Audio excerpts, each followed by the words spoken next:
Hey everyone, I'm very excited to have Pastor Ray Minniecon here with me today.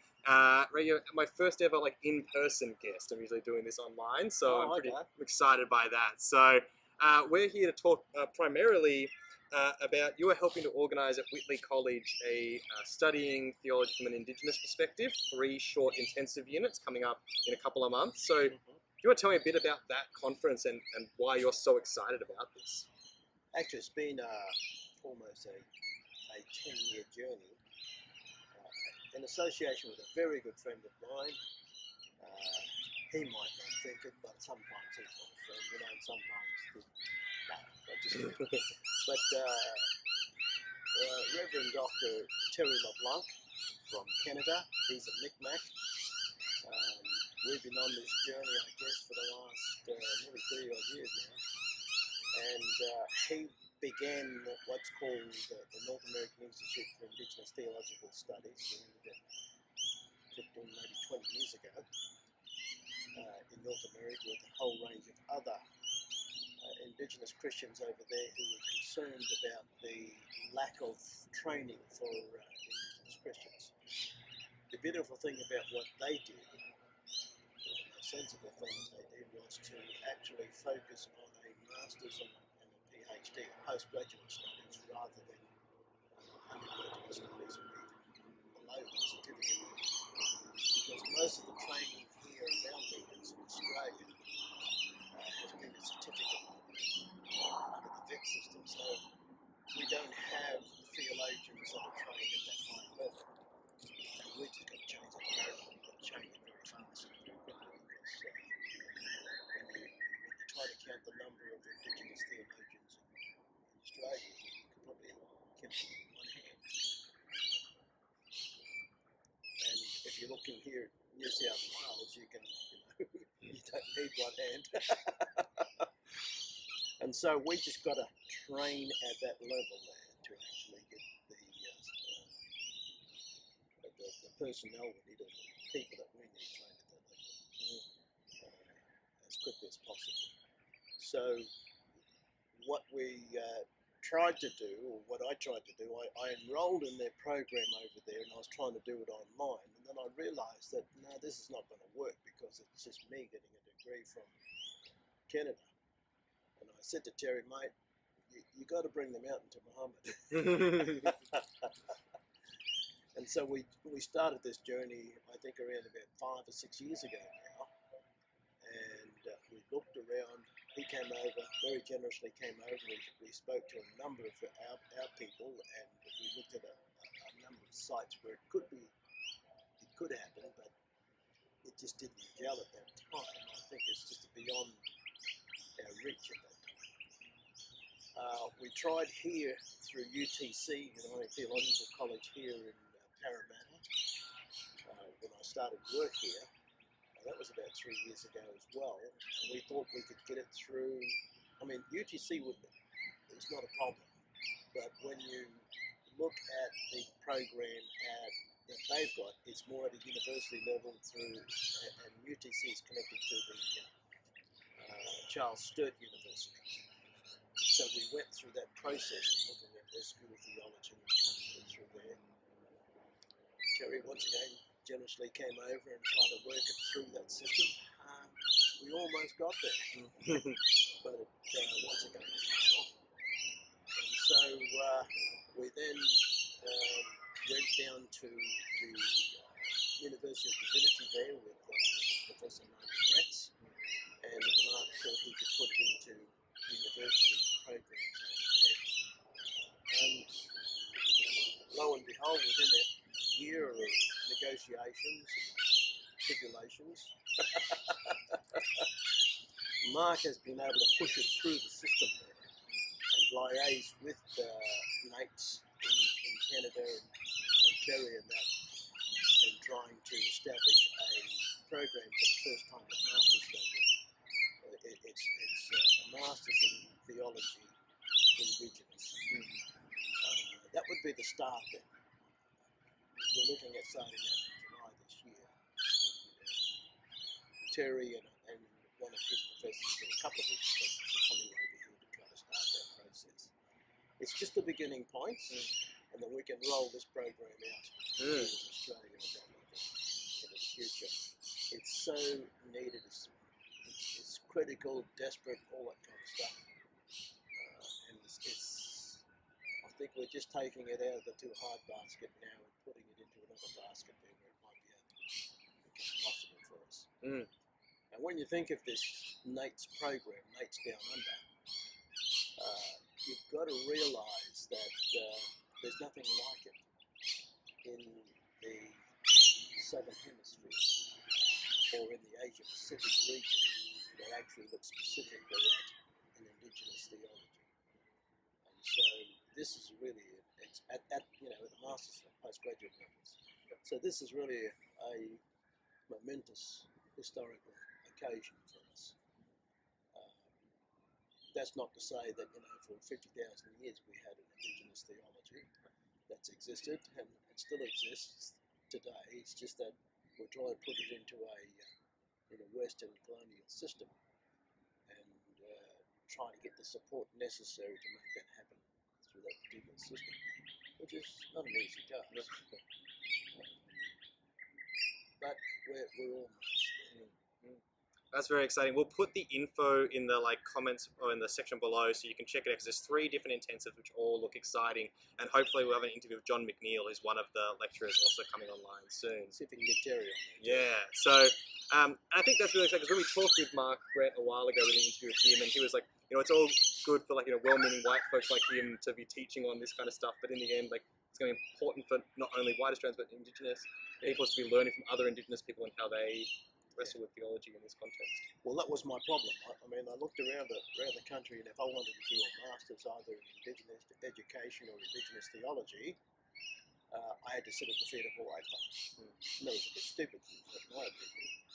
And I was asking the question of that process, that if a white fellow went out and got a PhD based on from an Aboriginal elder, who's got the PhD? Yeah, great point. And so I'd rather go to the source rather than go to the secondary source and learn about my own spirituality, my own culture, my own education. So that's the whole process of trying to bring a program like NATES here into Australia. There had been attempts at trying to look at an Indigenous theology, and we have got other colleges actually, like Millennial College and one top by Booyah, that actually do a Indigenous theology program at that undergraduate level. So we do have a groundswell out there of potential students who want to look at a pathway through to becoming a much more deeper understanding of these kind of things. But also, because we're in the Asia Pacific region, we've got all these other different nation groups here, whether it be the Maori people or the Tonga people or whoever. Christianity has come a long way and has been a major influence on the ways in which they've responded to gospel message as well. So we've got this potential of helping them also look at their culture from their own perspective rather than from a German theologian or an American theologian or an English theologian. Yeah. So we've got to change that particular paradigm for ourselves. Yeah. So this is obviously one way, and hopefully over time this master's program will grow and grow.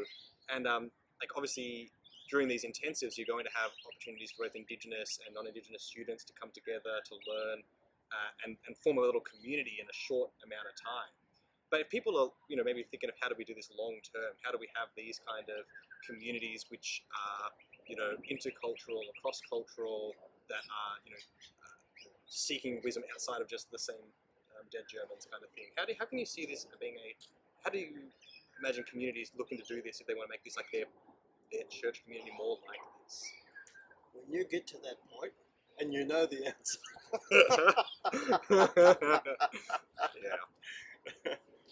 I think it's a really important question, but I don't think we as Indigenous Australians are the ones who should be answering that question. I think it really is a question for those who invaded us those who have colonised us. Yeah, it really is a question for our invaders to answer that, the ones who have colonised us.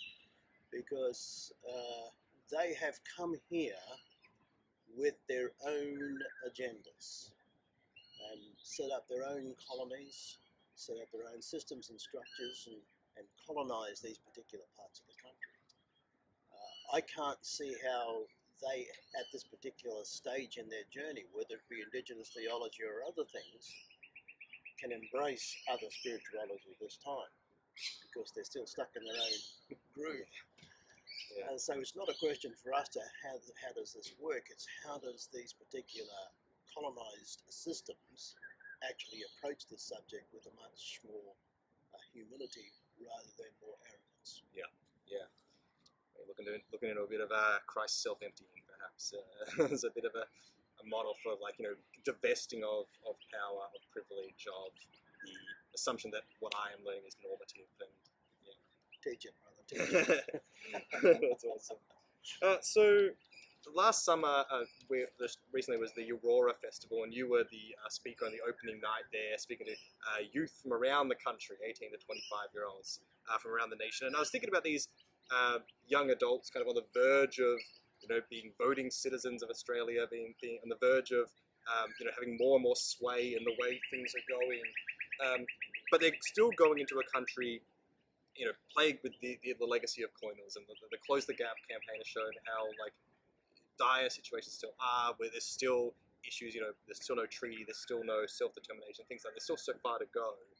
What are your thoughts about this next generation? Because clearly they're in a different position than, those who were growing up in, coming to adulthood in around 67. There's a difference now to then, but still a long way to go. What are your thoughts of what are the challenges, the hopes around this new group of adults coming into the... I think the most important challenge for them when they come to these particular discussions and debates is asking the very, very prior question of asking, whose agenda is this? Because if we can answer that honestly, then we can start to unravel the mystery around it. Because when you're looking at the issues of sovereignty for Aboriginal people has never been ceded. So therefore, why should I be talking about sovereignty? So I'm already living it. And I haven't given it up. I haven't done anything to give anybody my sovereign rights. So,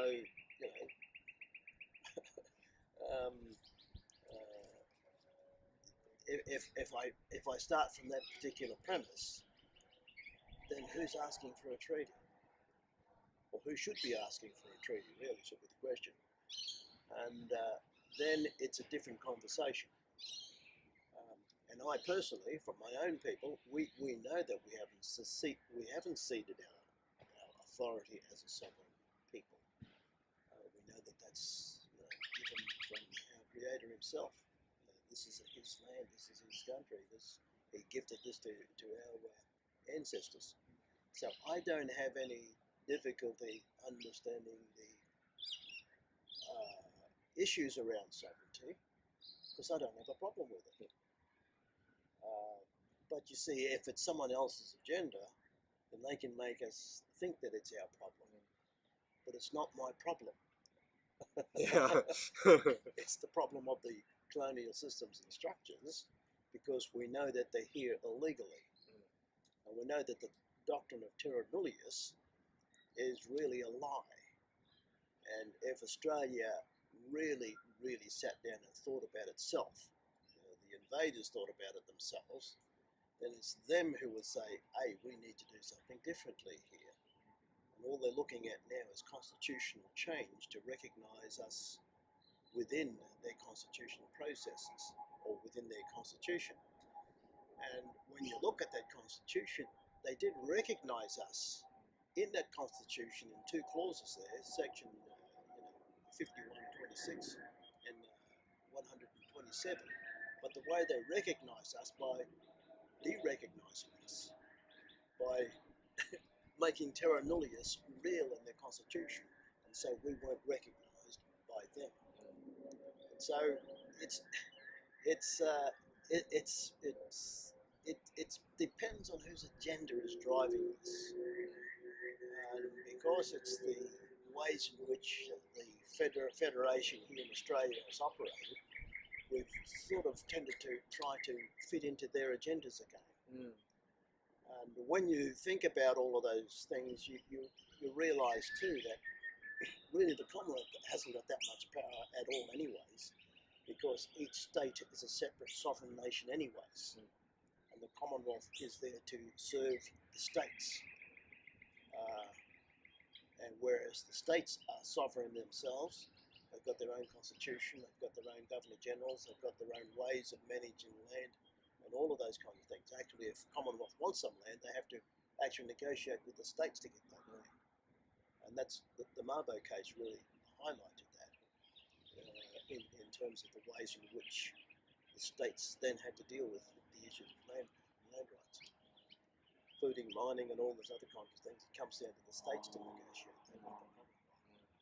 So we asked the question, well, I do anyways, about constitutional recognition and all those kinds of things, when the only ways in which you can recognise us is by de-recognising us, not recognising us at all, and now wanting to recognise us. That's the agenda. Yeah. And who's it going to benefit? Because that's the benefit of us. And then when you look at the notion of just if you look at the other issue of treaty, we then have to ask these other questions about what's the detail of that treaty. Because I've looked at, for example, North America and Canada, as well as our brothers over here in Aotearoa. They all have treaties. And in the case of North America, for example, they might be 300 or 400 years old, but they're still flaming fighting. So what's the use of a treaty if after 400 years you're still fighting for your rights and you're still fighting for your land and you're still trying to protect these things? It just doesn't make sense to me at this particular stage. So we have to look at the detail of what we mean by a treaty. And how it's going to move us into a different relationship with this state called Australia. Yeah, great. So you've been mentioning agenda there. I think that's important because when on campus this semester we're looking at reconciliation, both as a theological construct, an ecological construct, and a political construct, particularly in the Australian context. And reconciliation was the process in the 90s was criticised a lot because the agenda was set by the government. The agenda was national unity and practical reconciliation. And really the process was kind of criticised being co-opted by the government and controlled by the government. They set the terms, etc. To what extent is reconciliation as a construct, do you think, still a viable goal for Australia? Because there's obviously these practical critiques that I've mentioned. There's also more theoretical critiques that how can you be reconciled if you were never conciled, if there was never there wasn't a pre-lapsed state of Australian relations. So is reconciliation, if it's more robustly understood, if it's we embrace the full theological range, which involves financial restitution, things like that, does reconciliation still exist as a viable goal, or should it, do you think, be let go? Well, firstly, once again, it's agenda. Whose agenda does it serve? But when you think of that term reconciliation,